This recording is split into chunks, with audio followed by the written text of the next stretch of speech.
Sorry, we're running a little late this morning. We got the talking in here and somewhat lost track of the time. I'm Michael Howdis. This is a ministry of the Greek Orthodox Church of St. George through the Orthodox Christian Network.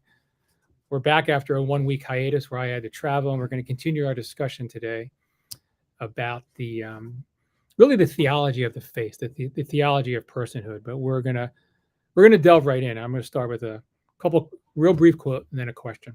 So there's a Father Stephen Freeman who writes a lot about this. He quotes psychologist Sylvan Tompkins, who said, "The self resides in the face." And then a German philosopher wrote, "The face is the soul of the body." So those are the suppositions by which we're going to contextualize this conversation today. But not last week, but the 2 weeks before when we talked about this, I kept bringing it up, but I never got into it about the icons and why, with the exception of very few, Judas and the demons are all shown in profile, never head on, never face on. So why is that? What's the icons? What are they trying to teach us or tell us? They're hiding. They're deceptive. That's one. Yep. That feeds into ultimately their state, I would say, their deception.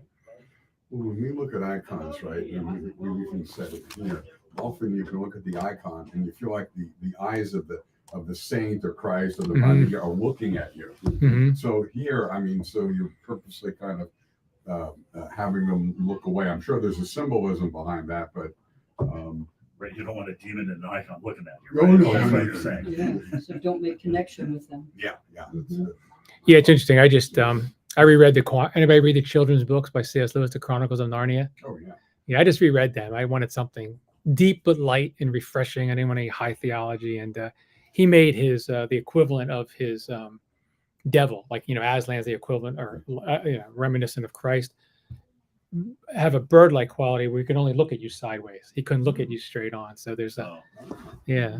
I'm sure Lewis was a Western Anglican Christian, but he was well read and well learned enough. I'm sure that he clearly understood orthodoxy with a little o, right? The well common beliefs. But really, it's because it's a diminished personhood, right? A diminishment in their being and who they were supposed to be. I mean, demons are fallen angels, unclean spirits. Judas, certainly from the New Testament, is the archetypal sinner.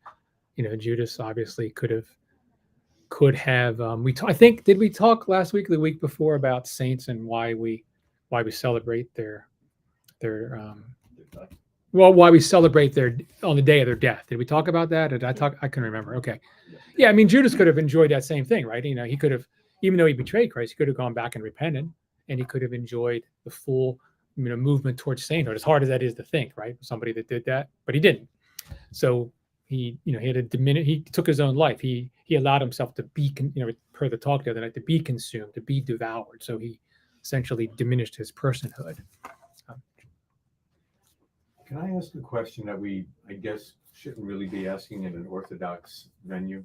We can ask anything in here. Well, no, can't promise I can answer. You're very good about these things, but there are others who will say that there are simply things that the Orthodox don't think about. We don't get caught up in a number of rationalization type discussions the way our fellow Christians do. But I think you mentioned last week in this context, Michael, that Christ offered Judas a last opportunity to participate in the Last Supper and to not ultimately betray him.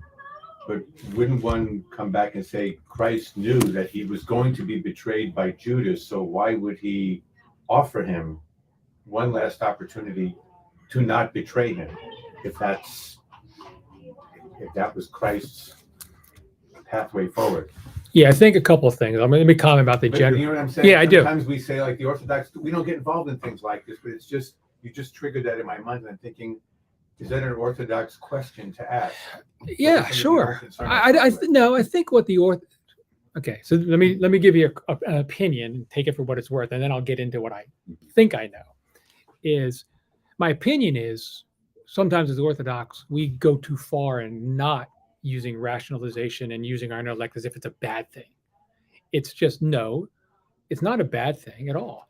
It's just as the Orthodox, we would accept there's limits to it, where sometimes an orientation goes too far and then tries to force fit things into our rationalization, and then we come to these theological conclusions that are incorrect.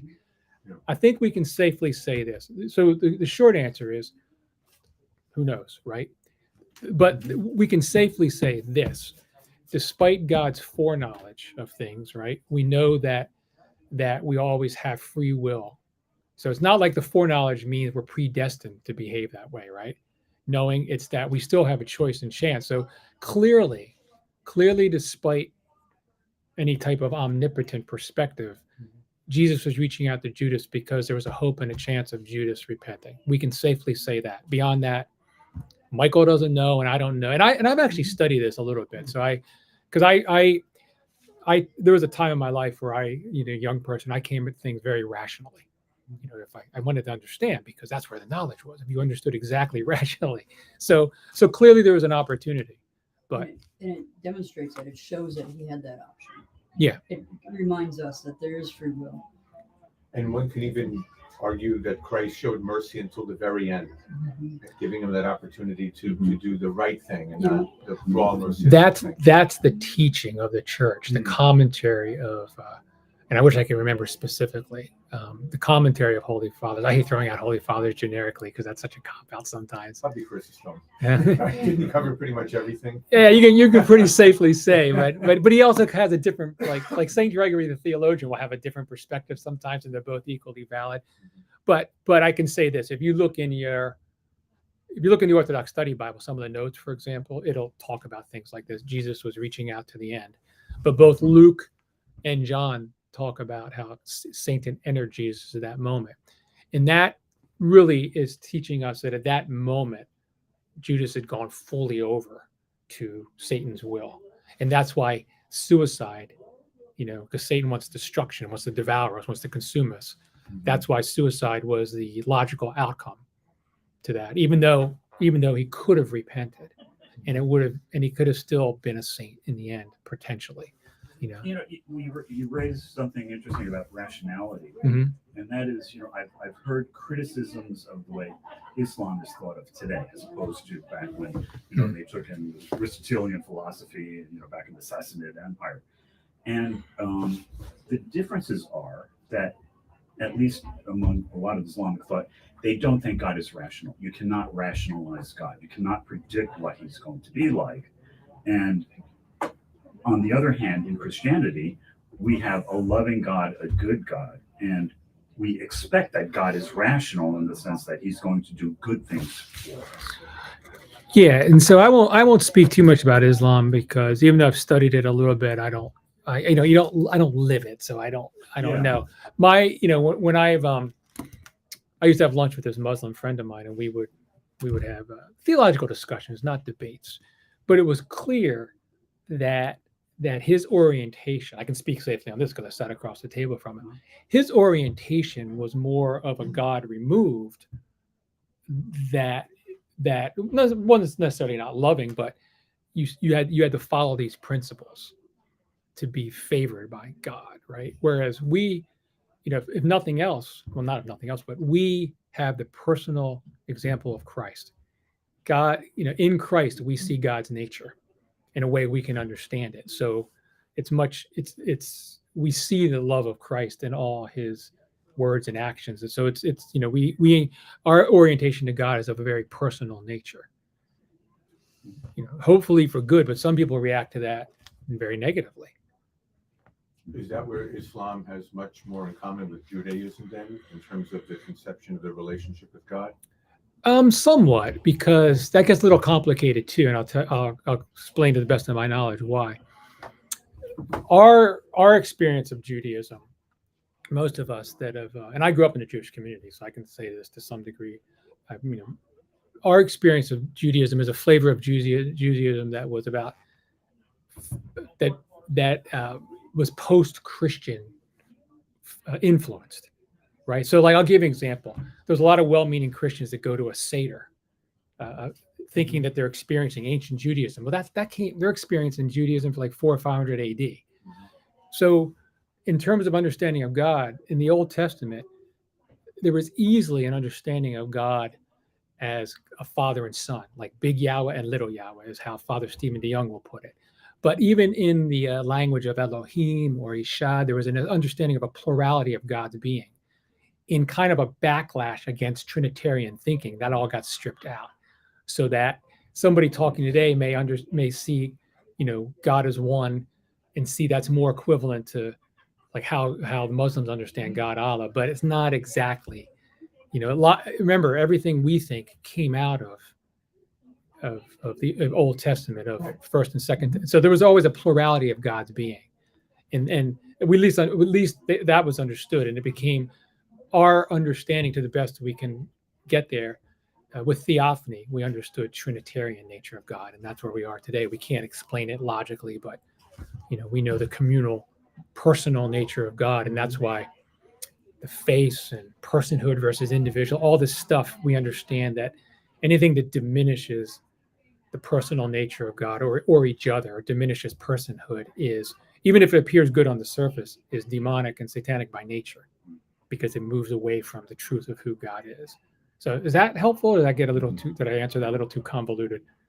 For me, that's very helpful. Okay. Yeah, and I threw the point out, but that means I've got to do a little bit more research on the distinction between like post 5th century Judaism and Second Temple and before that. Okay.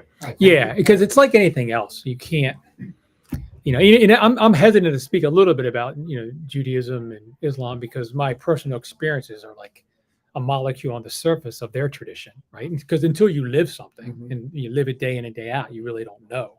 You know what books say, but you have to be careful with books and scholars. You really do. Books, I mean, Ecclesiastes 12:12, of books there are many. I mean, I think I said this before. When Metropolitan Callistos was speaking here, we were having dinner next door, and our common publisher arranged kind of a joint book signing with me and him, which was a thrill for me because he's him and I'm me, and that's But he looked at me and said, "There's a special place in hell for those of us who write books." It's true, right? Because we may be well-meaning but misleading, and scholars, I'll quote Father Stephen again because he says it with such sarcasm. He says, "Dissertations must be written, articles must be published," and what he's saying is, nonsense must be perpetuated. So it's really hard. So that's why at this stage, I don't watch any of those National Geographic shows, the History Channel, because even with my knowledge, I found some of those just to be blatantly wrong. And I'm like, this is perpetuating bad things. So I try to stick to known, accepted Orthodox scholars thinking, go ahead. Well, and I also think it's important on how things are written and the goggles through which you read something that's written, right? So the way we interpret things through the written word, one person can get a completely different meaning out of something than the next, just based on the goggles that you're reading it with. And that's why individual interpretation is very dangerous. It's okay to have that, but you need to vet it against the communal context, right? Like if you read the Bible and think something, the next step is, okay, what does the church teach about this? What's the holy tradition? What do the fathers say? Spend some patient time going through it before you come to it.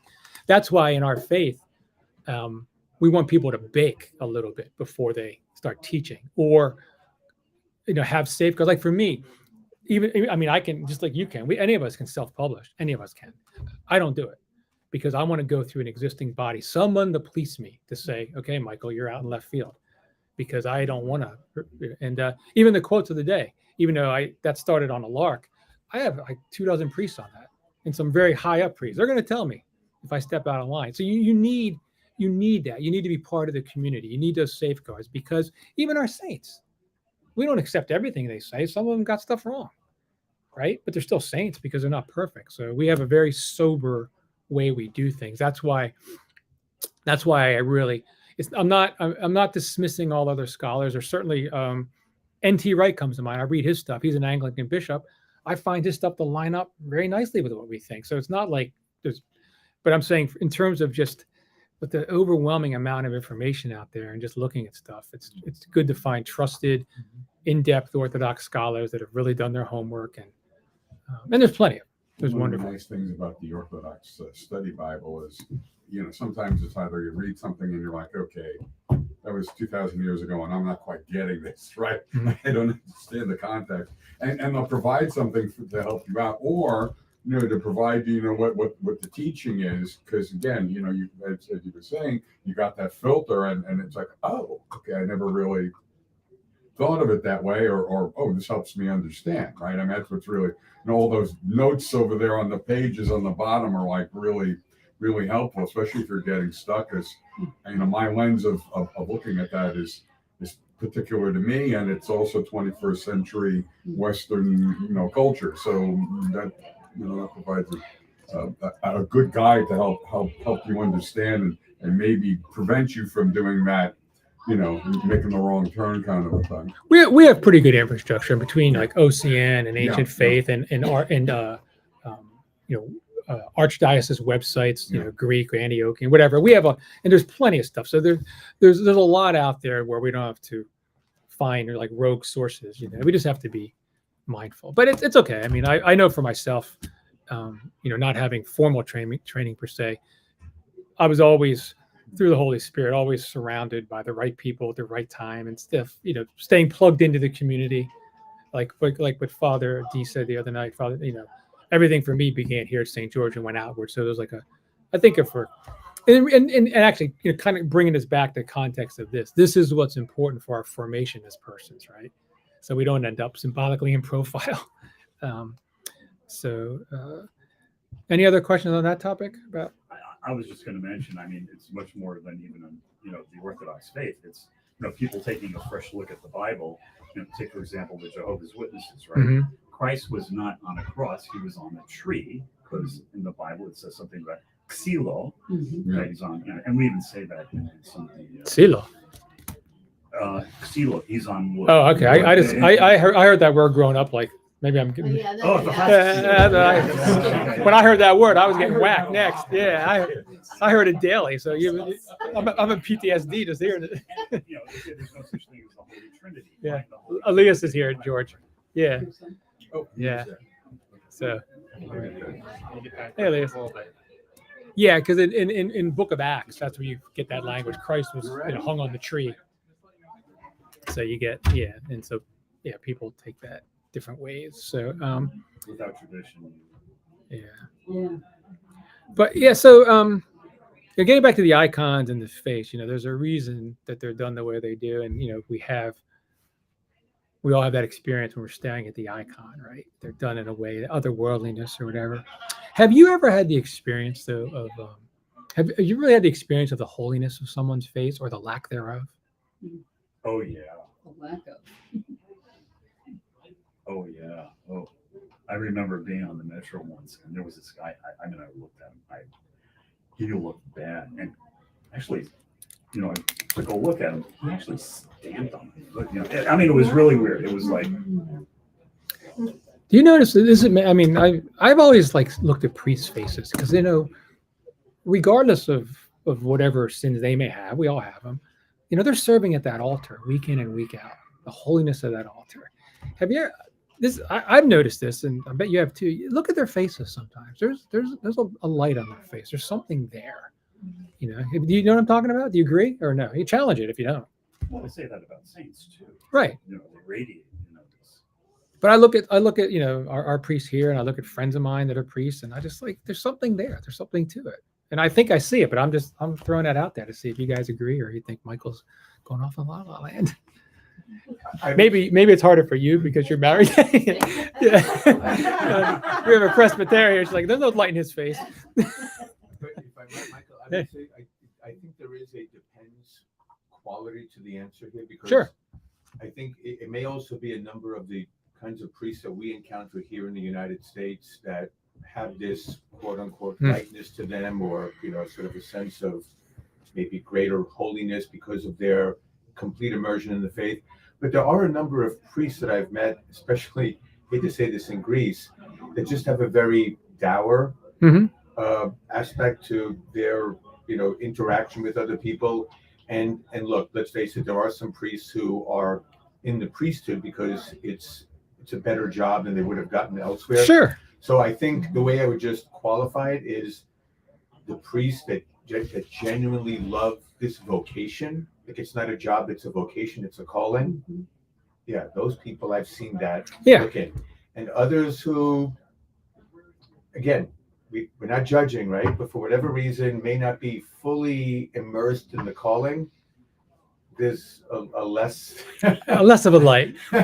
No, I know what you mean. Just say, like, I'm just thinking in my mind, and again, because I don't have to mention any names, but when I encountered the scotch drinking, poker playing, cigarette smoking priest, very nice guy, but I didn't get a sense of lightness in him. You know, he did a good job with the liturgy, but I didn't get a sense that I was closer to Christ by interacting with him. Now I agree with you. It But depends. He was fun at parties, so Yeah, I mean, I didn't go to parties. perhaps he spread a different light, John. Just saying. Go ahead, Andrea. And I think that differentiates, which John just said, differentiates the calling versus the profession. Yep. Right? So anybody can have a profession Mhm. and you can go through the motions of doing that profession. And if it gives you, job security, benefits, and everything you want, but then there's the calling. Yeah. And so even if you're in a different profession, I mean, I knew a priest who, to this day, even though I don't talk to him all the time, I will say that I could still walk up to him and talk to him like it was yesterday, right? He was working the World Bank. He was working in all these places. His father was a priest, didn't want him to go into the priesthood. Why? Because of the politics. He says, I'm working in the World Bank. I'm working with all these political situations with money. If I'm going to deal with politics, I'm just going to do what I want to do and what's been calling me to do. Mm-hmm. And so he is a priest. And then I know someone else who served in this church, and he was a lay priest and probably one of the most holy men that I've ever met, and just a delight. And then when I think of that glow, I think of him. Yeah. No, I love what you all said, and I agree with it too. I mean, I'm not every priest, every person, but you just know. What I'm saying is when you find people that have a true calling, and or whether they're priests or lay people, and have some sort of immersion, right? They're living it. Sometimes you can just see it. Yeah. Go I'm ahead. going to retract part of what I said. Oh, we got a retraction. Okay. It's been a while for one of those. Because in everyday life, when we say all this, we don't really mean every single No. individual. What we mean is 99.9%. Yeah.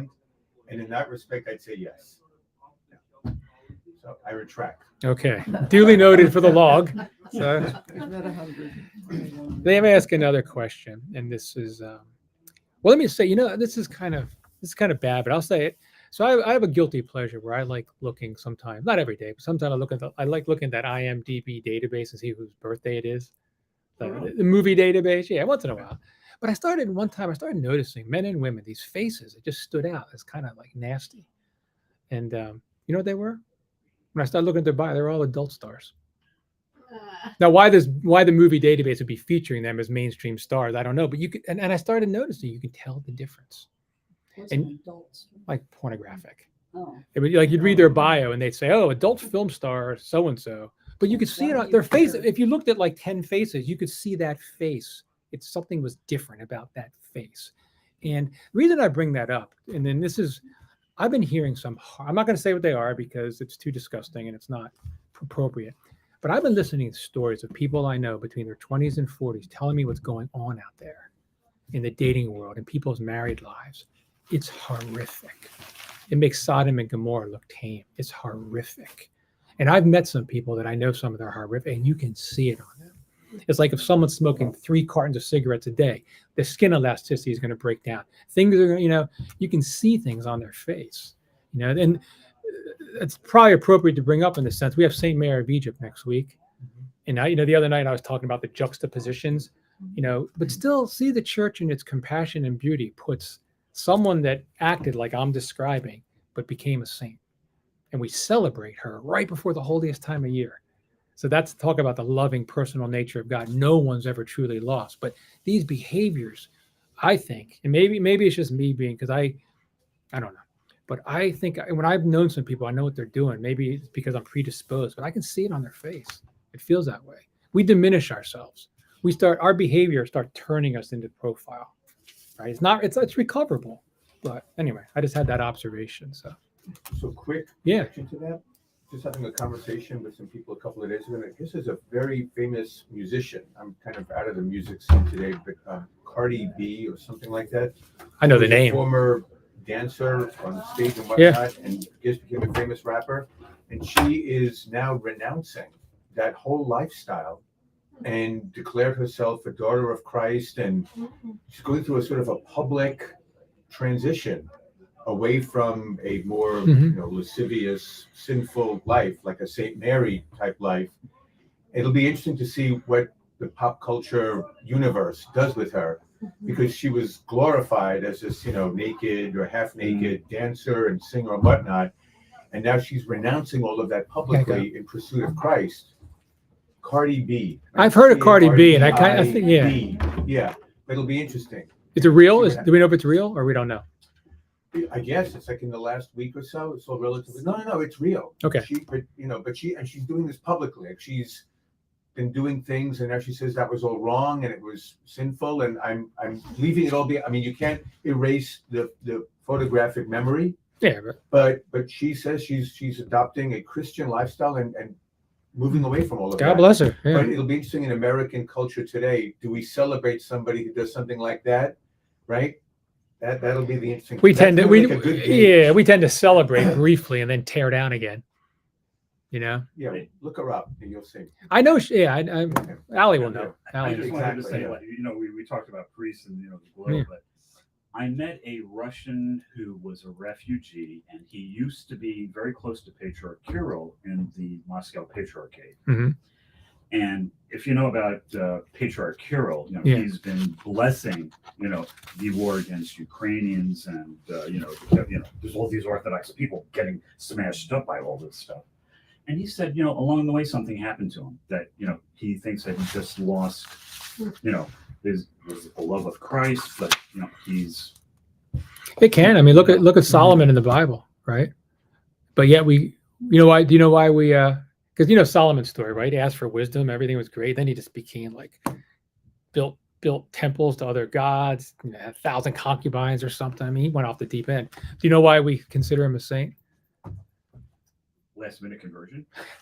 Kind of, because in the book of Ecclesiastes, who some people don't attribute to Solomon, have written it. There's some discussion. We do in the Orthodox Church, and we think that shows Solomon's repentance at the end of his life. Because if you read that book, I like it. This guy went through everything, and at the end, he's like, in the end, we eat, drink, breathe, live our life, and fear God and keep His commandments. That's the sum total of everything. And he talked about all these things he did, and there's all hope. There's hope for us to the end. Like Saint Constantine. Yeah. Saint Pretty Constantine. brutal emperor. Right? Had to maintain order in pretty disgusting and violent ways. And that's why it's if you ever notice when people try to tear down, like I've listened to some people try to tear down, not that he's a saint, but it just came to mind Martin Luther King, right? Because they'll say, well, he did this, this, and this. Maybe he did. I don't know. I didn't study that hard. But he also did this. And he ended his life, fighting for something that was, positive, good. So, that's what I mean. Sometimes people just try to tear down, right? They try to, and it's hard to escape that. That's why it's, actually, I've told my own daughter, I've told young people, that's why it's like, a lot of bad behaviors are like Russian roulette. I hate to use that analogy, but we can survive it and look back later in life, say, what was I thinking? But some are not. Some will get us. But I say, when we have our children later on, if we can think that far ahead, we'd like to be able to look them in the eye and say, I didn't do this, and this is why. And I mean, and not have a track record. I feel sorry for these kids today. I feel sorry for our generation, because they do anything publicly, it's up on the internet. And then later on, they might have to explain to their kids, whereas we at least could hide it, because our instinct was to hide it, not to broadcast it, right? We pretend it never happened. Right. I don't know what you're talking about. It was someone who looked just like me. I shouldn't say this. My cousin and I used to have a strategy. No matter what, even if they see you do it, deny it. So our parents would catch it. We deny it. It's terrible. Political, if you guys yeah. Well, I was watching this movie, The Diary of the Wimpy Kid, and the older brother told the younger brother, I was watching with my daughter. She's like 10 years old. And he's like, whatever you do, deny. And she's like, Dad, that's like you. Yeah. So do you think, let me go to my next question. Do you think technology and all this stuff today is causing us as people symbolically to move more into profile, despite any good it does? Do you think we're moving the general direction? Do you think society is driving us more towards quote unquote that profile of each other, or do you think that's too dramatic? I always say I think social media is going to be the demise of civilization. As we're on social media today. Hope I'm not contributing to the demise out there. I just think people project like a false image on social media. Yeah. Well, I mean, the temptations are so easy too. If you wanted to see a pornographic movie when you were much younger, perhaps you had to go to a movie theater, and now you can just find it on the internet. Yeah, we had boundaries of shame. I remember this. I don't know why it sticks out in my head, and I shouldn't joke about this because who knows, this poor guy was enslaved. But I remember my wife and I were in the back when they had the VHS rentals. You know, this not Blockbuster Rails. This was some local one where I lived in Gaithersburg, and they had a back room, right? So this guy comes in, and I knew right away what he's doing.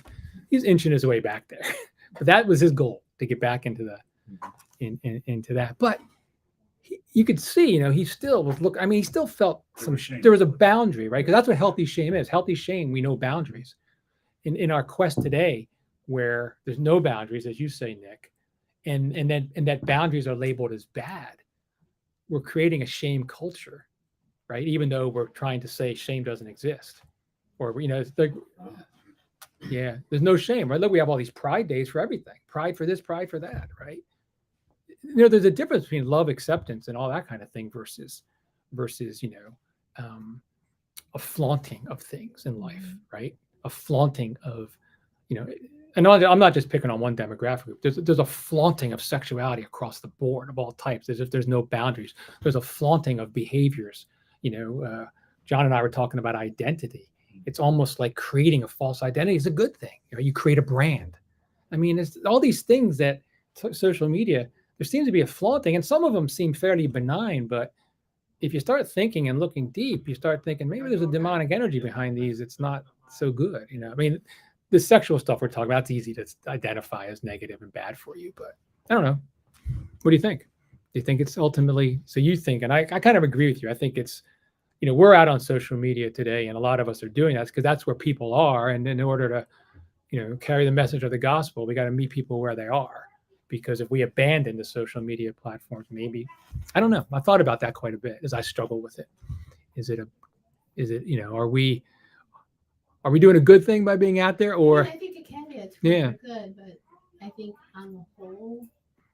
Well, you're using technology right now. How many people can you tell us? Can you figure out? You can't tell how many people, but you're reaching out to many people through this. I can't tell these algorithms anymore. The numbers used to be like crazy numbers, then they're more so. And I don't know what means what. I don't even bother. So you have irony here. But you're also using the technology to supplement what you're doing, not to replace what you're doing. In this case, yes. But generally speaking, I mean, technology has a great place. It's the reason why it's greater to be alive today than any other time in human history. Thanks to technology, innovations, and whatnot. Medical advancements, all kinds of stuff. But like everything, there's a dark side, and the technology historically advances before ethics can keep up with the technology. So we don't really know what the long-term impacts of all of this are going to be. But I think we already have a sense that if there's a filter, and people can hide behind electronic transmissions and say and do things they would never do in front of other people, right? So that we know is already a bad thing. And I think that's just about access to things that normally would involve a degree of shame.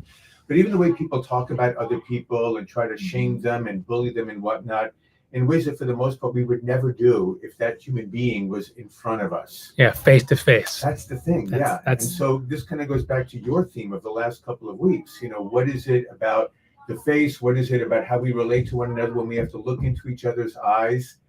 And we have to respect that person as a human being and as a creature of God. Whereas if they're disconnected, they're a bunch of pixels on my phone or my laptop or desktop, I can more easily dehumanize them and talk about them as if they're less than a full person. Exactly. And that's where I think the beauty of our faith, especially during like Lent, we're accepting boundaries, and we're trying to live within boundaries, right? With fasting, for example. This is an example. And I think in general, the media, all this stuff, social media, electronics, in the absence of boundaries, it's like a lethal cocktail, right? Yeah, it's a Wild West. Yeah. There's all kinds of stuff, and even you got to be careful of Orthodox. I mean, anything you see quoted by a Holy Father, unless it's coming from a trusted source like this, or Ancient Faith, or the Archdiocese websites, be careful. It's probably not, that Holy Father probably didn't say that. There's just all kinds of stuff out there. It's really, that's why I think, that's why I've been emphasizing a lot how, everything for us is from the inside out. It's from our local, if we're getting too much from the outside in terms of like going the opposite direction, kind of global, broader, it's a little bit dangerous. That's why the beauty of being connected to a parish, right? Having a relationship with your priest and fellow parishioners, it starts from the inside out, and that's a safer way to experience. We're getting this global onslaught of stuff, of information can be dangerous. But that's a very good point, Michael. I hadn't really thought about that, but it's like they say, trust but verify.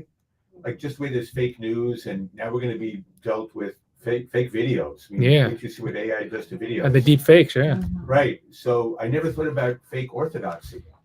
And now if there's something that I see or hear, it would probably be a good idea to go confirm that that's actually what someone had said, as opposed to what a creator manipulated to make it sound a different way. Yeah, absolutely. And there's a lot of not really true Orthodox stuff out there. People that have made themselves the self-appointed guardians of Orthodoxy. Yeah. That's why I always say, you heard me say it the other night, I'll say this till I'm boring. It's that, this whole good Orthodox Christian thing is really dangerous, because it can either be pharisaical, or you can lose sight of what's really important is to be Christ-like, right? So somebody that's usually, like I had somebody come on one time and start challenging my credentials. And I'm like, don't go by my credentials, go by what I'm saying. If it's wrong, get rid of me, right? It's not the credentials, it's what's being taught. Is it in keeping with our holy tradition? Is it a continuation of the gospel, right? But these self-appointed guardians are out there, and they attack everybody. I mean, I'm small potatoes, but some of our brethren that are out there with a bigger public profile, they're getting nailed because my wife talks about following Orthodox mothers. I guess it's on Facebook. And Orthodox what? Mothers. Okay. And they ask questions, and then you have like the people that say you have to do things by, let's say fasting, very strict fasting. You have to do whatever, oil and this and that and the other, or just taking it too rule-based and too doctrinal. Mm-hmm. Yeah. As opposed to what the spirit of the religion. Yeah, and it's I was joking with someone yesterday, because I was I had to go to the supermarket for my father-in-law, who's he's homebound.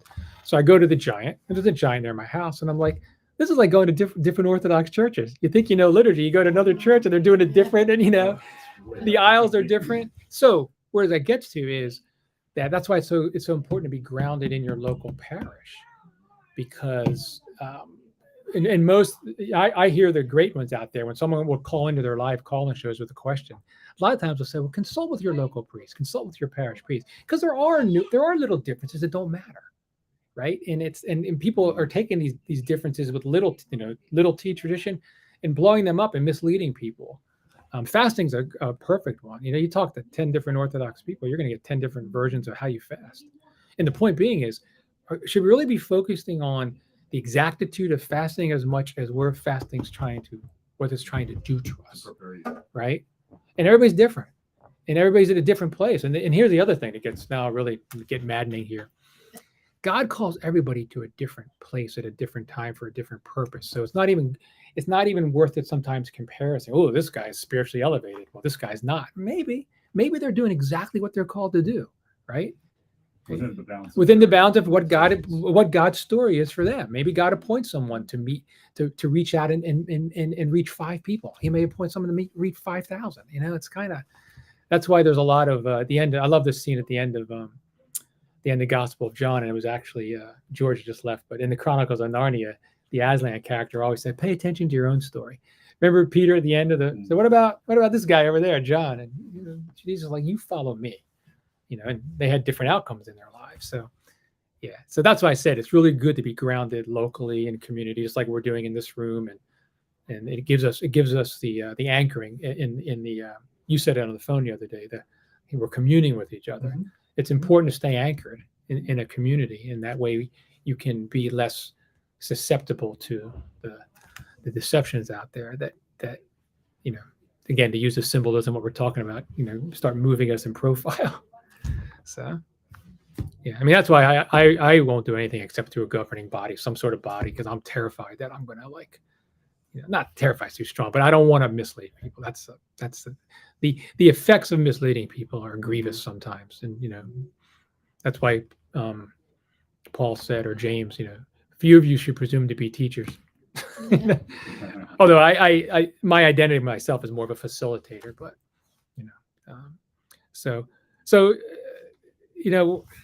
talk about identity, John. You and I had an interesting conversation. Was it yesterday? Friday. Okay.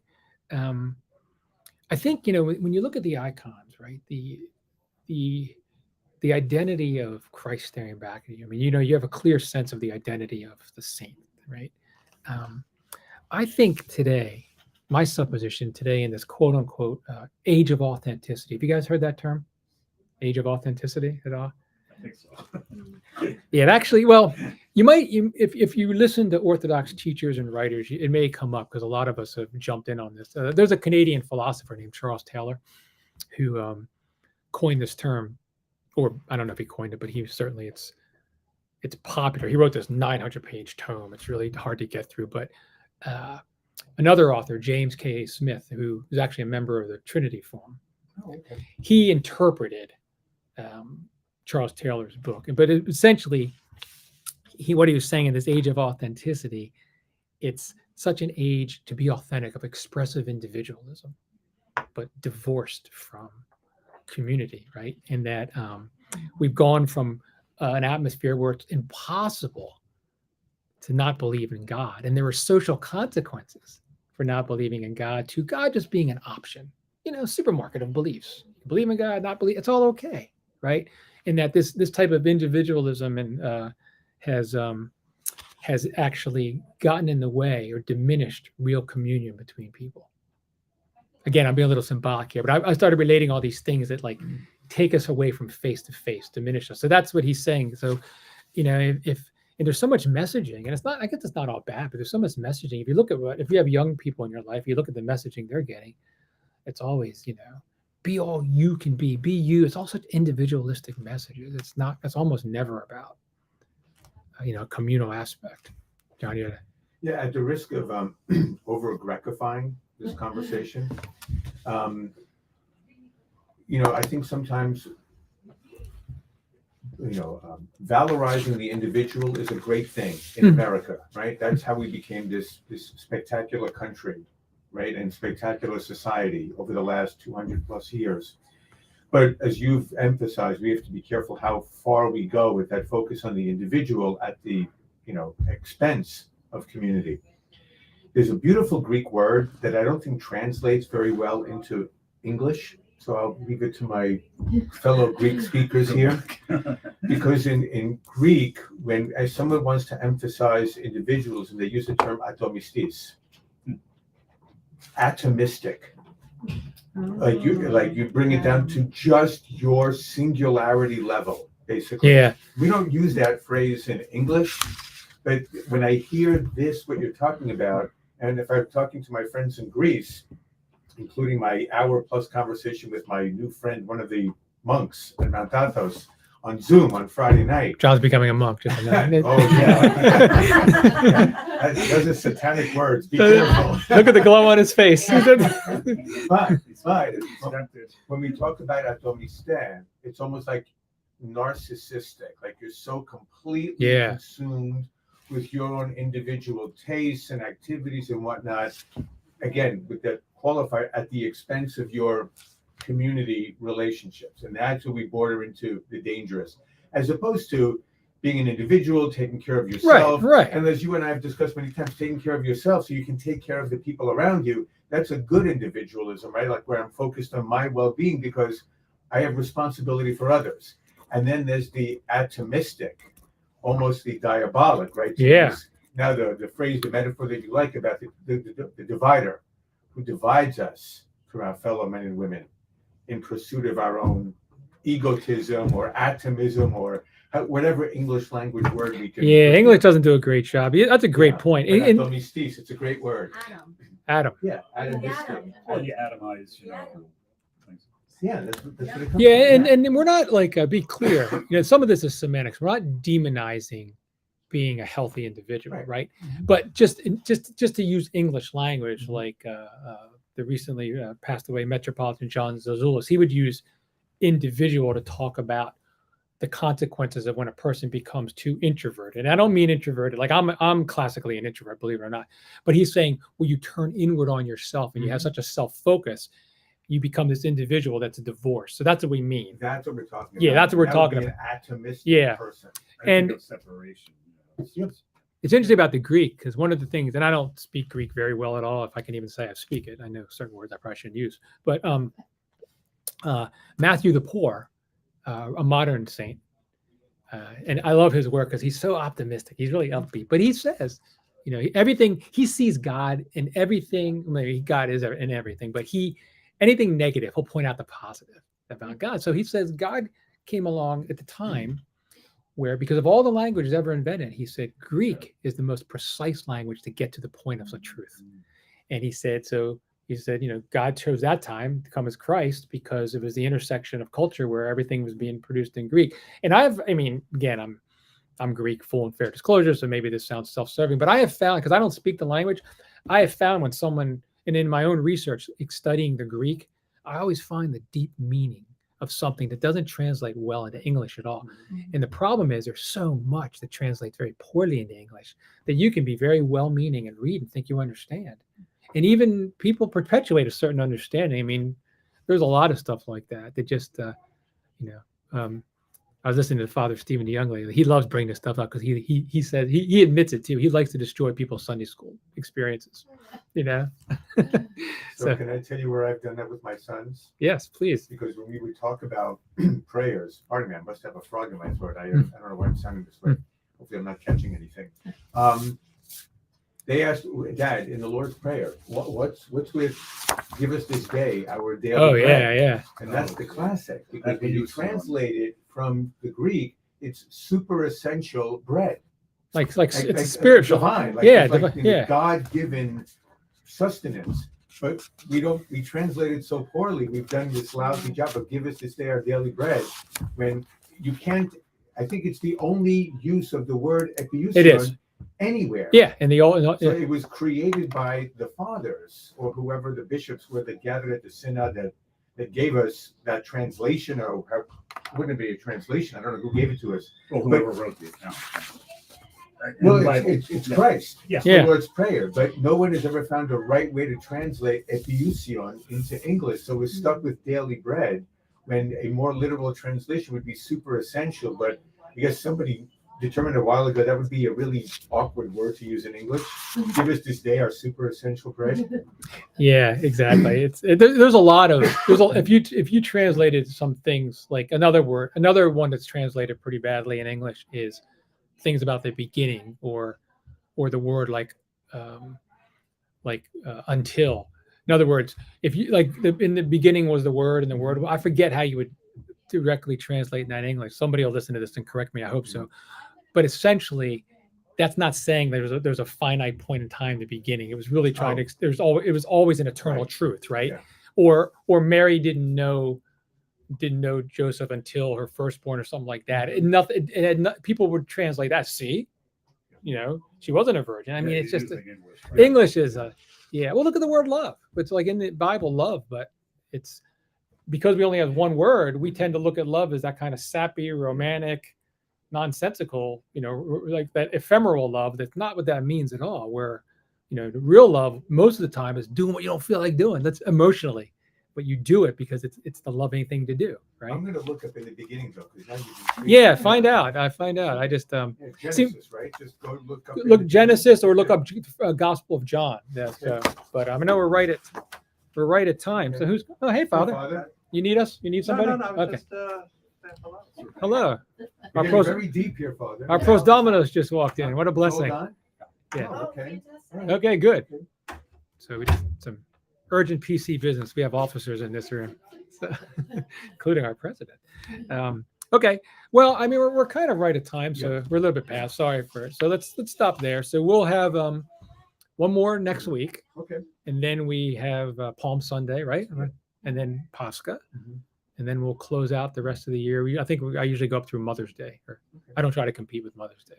I know my place. I know healthy boundaries. So, all right. Well, God bless everyone. Have a wonderful week. Thank you for joining, and we will be back next Sunday. I guess April, whatever it is. April 2nd. April 2nd.